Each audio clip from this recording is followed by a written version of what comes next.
Hello, everyone. Welcome back to Right Place, Right Time, a not too woo woo podcast where I unpack curveballs and plot twists that Mama Uni has thrown at me for character development. I'm Betty, your host, and I can't believe this is episode 3. Thank you for being part of this journey, and also to everyone who's listened to episode 1 and episode 2 and reached out to me.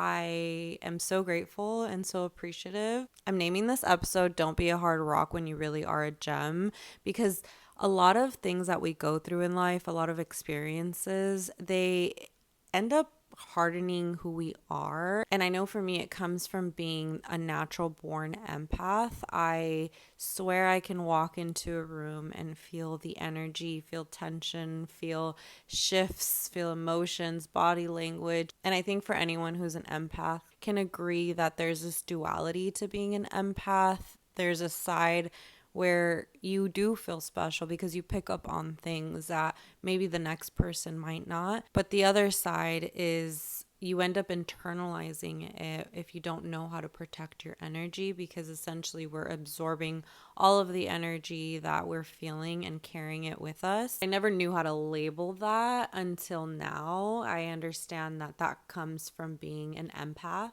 Where I feel that it was a disservice for me growing up was because I didn't understand it and I didn't have a label for it, and I did internalize a lot of it. My self-talk became, did I do something wrong? Is this my fault? Why does this feel so heavy? And I began to overanalyze, and inadvertently it made me become a more antisocial and even more introverted girl. Other people's opinions of how I dressed or what I would say or what I would do felt so heavy. I didn't just hear those opinions, I also felt them. My response was, should I change something about myself? What do I need to do to make them feel more comfortable? And that started developing my people pleasing mentality of I need to conform to other people's ways of thinking. I knew that what I thought and what I believed in wasn't necessarily wrong or needed to change. And so I did always march to the beat of my own drum, but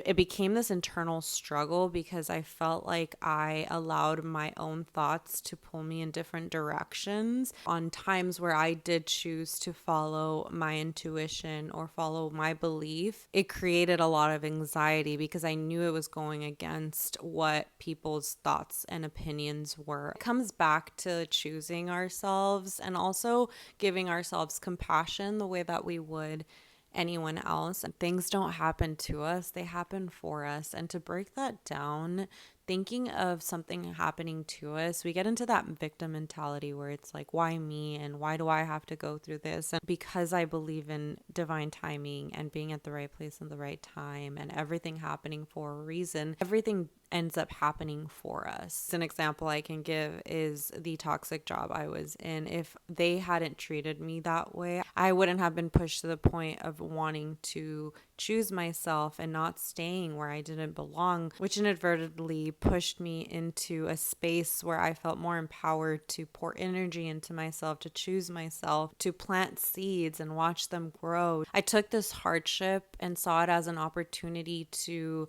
rise above everything that was going on and try and figure something out for myself that was going to feed my soul and make me happy at the end of the day. That all is a result of being put in a situation that wasn't serving you anymore.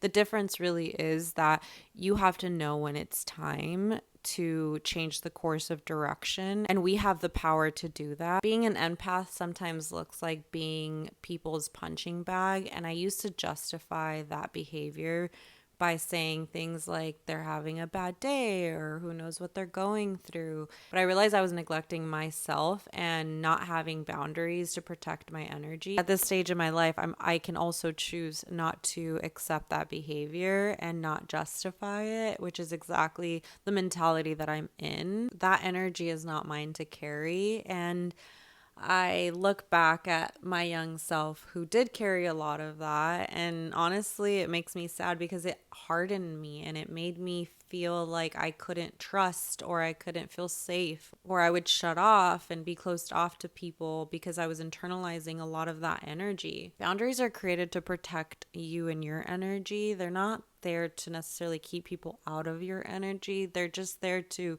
reinforce your values and create a respectful environment for yourself. I do believe a lack of boundaries can lead to resentment or feeling burnt out with your own energy, which is why I dedicated myself to therapy for as long as I did, because I knew that I lacked boundaries. And in order for me to navigate my emotions in a healthy and productive way, I needed those to protect my energy. I just think back to moments where I felt like the world was coming down on me. And at the end of the day, nothing really is that big of a deal until you're an empath. Lines get a little bit blurry because little comments, little opinions, little things can really affect someone without them even knowing or without them wanting it to. It's not like, an empath is choosing to internalize that. It's just a lack of boundaries and not knowing how to navigate those emotions. And I want to emphasize that being an empath is not a flaw. It's actually the opposite. It's something to embrace and embody and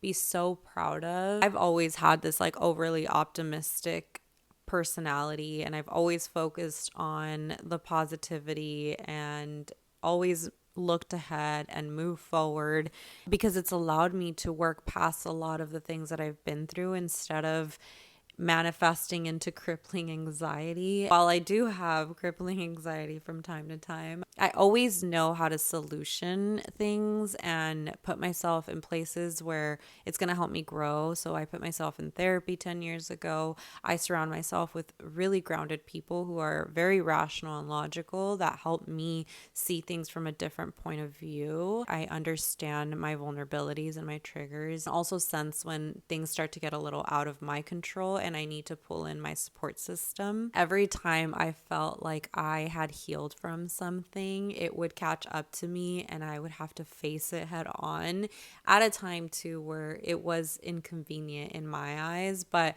I learned from that, and now I really take healing seriously. I do allow myself grace and give myself the space to feel. A term I use a lot is alchemizing energy. I talk about it on my TikTok and I want to talk about it here more with you guys too. Alchemizing energy to me means you're basically transmuting energy from negativity to positivity. And I talked in the beginning of this episode about how empathy made me harden a long time ago, and now I'm discovering this soft side of me again. I think I had lived in this high stress mentality for so long, and it stripped a lot of joy out of my life in a way that made me feel like I had to show up guarded and stoic so that I could protect myself. But now, having the tools that I have, fully embraced my soft girl era where I am not perfect and I am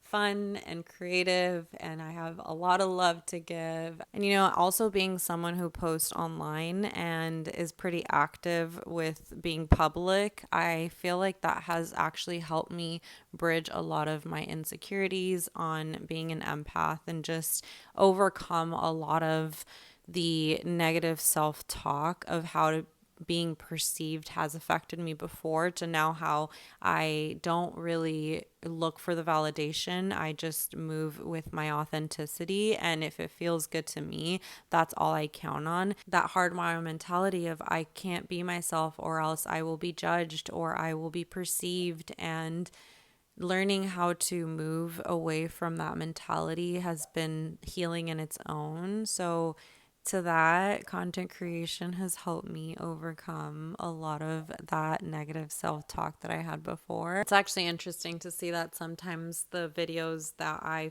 feel so protective of in terms of pushing out that version of myself are the ones that people really end up resonating with or feeling connected to. And I love when that happens because it's quite literally evidence that being your authentic self is the best way to show up. The right people will follow. And it's helped me just tap into my inner child and truly embrace her for who she is. We should be focused on the betterment of ourselves and ascending so that we can reach our full potential. This journey is truly one that I am allowing myself to fully blossom into the version that I know is within me and that I want to embrace fully. I want to be here to encourage you guys to blossom into self-belief with me. That's currently the phase I'm in, and I want to share that journey with you all. So I'm happy that you're here. Sending you all a big hug and embrace, and I love you guys. Thank you for being here